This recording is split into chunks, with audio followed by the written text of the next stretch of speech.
In this video, we'll be taking a look at 3 MLB games happening on April 29, 2022. Welcome back to Cash Out Sports. Let's dive right into it. Oh, and don't forget to subscribe and to click the bell icon to get notified as soon as these videos get released, so that you have more time to plan out your bets.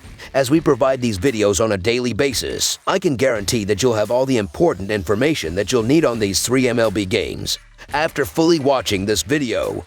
One more thing before we start. If you would like to gain access to our best exclusive betting picks to take your sports betting journey to the next level, then check out our Patreon in the link down below, where we offer anywhere from 2 betting picks a day up to 10 betting picks a day and much more. Now let's get started.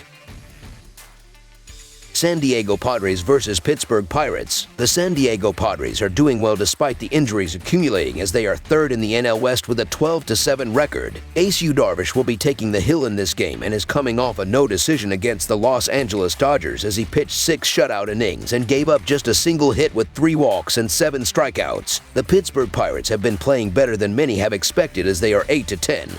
Which is tied for third in the National League Central. They will have right-hander Zach Thompson take the ball here, and he is coming off a brutal loss against the Chicago Cubs, where he threw just 2 innings and allowed 9 runs on 9 hits with 2 walks and a strikeout. The Padres are 18-38 in their last 56 road games and 16-36 in their last 52 overall. San Diego is 3-14 in their last 17 in Game 1 of a series. Meanwhile, the Pirates are 4-15 in the last 19 versus the National League West, and the over is 5-0 in their last 5 in Game 1 of a series. The under is 20-7-1 in Pitt's last 28 versus the National League West. The Pittsburgh Pirates have the ability to be solid in the future, but right now are the inferior team in this matchup. San Diego has been doing extremely well at not chasing pitches outside of the strike zone, as they have drawn 78 walks as a team, which is second in the sport. In the last 6 games, Pittsburgh has hit 3 home runs as a team, or 65 at-bats per home run, and that shows they lack the ability to hit the homer. Zach Thompson has not shown the ability to shut down a solid lineup, and even without guys like first baseman Luke Voit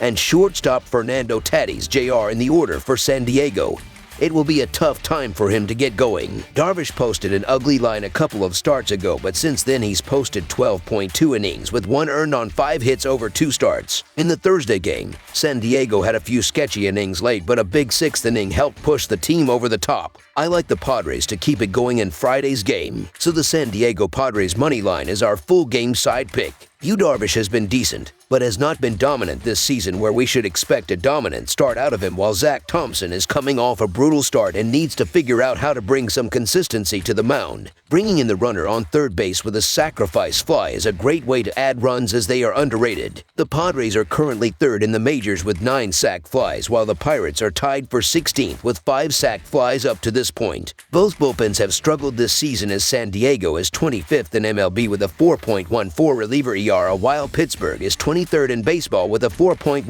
bullpen ERA as of this writing. The total number seems too low in my estimation, and maybe it's just some recency bias, but the Padres offense has scored 7 or more runs over their past 3 games. Sure, this came against a bad Reds team, but Thompson isn't a step up from the pitching they saw in Cincinnati. There's no reason to believe the Padres can't put up 7 to 8 runs again in this game. Each of these bullpens also have some of the highest ERA entering the series, both posting ERA over 4.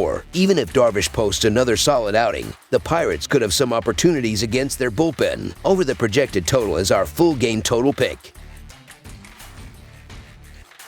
Seattle Mariners versus Miami Marlins. The Seattle Mariners continue the Florida portion of their East Coast road trip when they travel to Miami to take on the Marlins. Seattle hits Miami after dropping 2 out of 3 games in Tampa, including 2 in a row. The Marlins comes into this game as one of the hottest teams in baseball. After taking 2 out of 3 games from the Braves last weekend, including the last 2 games, they swept a series from the Nationals to make it 5 straight wins. Today's matchup pits right-hander Matt Brash of the Mariners against right-hander Elieser Hernandez of the Marlins. Similar to how the oddsmakers have it, I agree that this game is just about a coin flip. However, the Marlins are the hotter team right now. Miami has won 5 straight games, while the Mariners have been on the losing end of 2 straight games. Alyssa Hernandez goes for the Marlins tonight, and he has historically been a guy who performs better at Marlins Park as opposed to away from home. The right-hander has posted a home ERA that's lower than his road ERA in 4 out of the 5 seasons that he has been in the majors. Hernandez's lone home start this year was a 6-inning performance where he limited a powerful Phillies lineup to just 1 run on 5 hits. So the Miami Marlins money line is our full game side pick.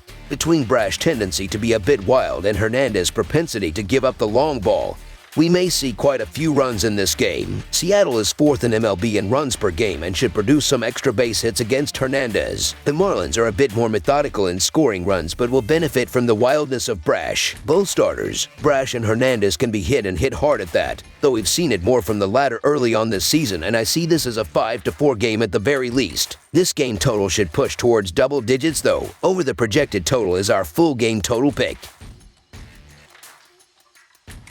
Boston Red Sox versus Baltimore Orioles. A pair of American League East rivals take the field to open up a weekend set on the Diamond in Charm City. The Boston Red Sox are on the road as they kick off a 3-game set with the Baltimore Orioles Friday night. Boston dropped the finale of a 4-game set with the Blue Jays, losing 1-0 Thursday afternoon in their previous contest. Baltimore ended up getting doubled up 10-5 by the Yankees on the road Thursday afternoon to wind up being swept. Last season, the Red Sox won the season series by a 13-6 margin, though the Orioles took 2 of 3 in the most recent series, which came at home September 28th and September 30th, 2021. Both the Red Sox and Orioles travel into Baltimore after each taking on other divisional foes in their previous series. The Orioles have now had a series with the Yankees, a West Coast trip, the Yankees again, and now the Red Sox. The schedule makers did no favors for a team already projected to be one of the worst in the league. Orioles starter Kyle Bradish is a recent call-up from the Bowie Bay Sox. He obviously does not have previous experience to reference, but getting a first opportunity in the big leagues against Boston's bats is not ideal. He may have potential for the Orioles' future, but not for tonight. The Red Sox lineup is littered with names even casual fans recognize, like Xander Bogaerts,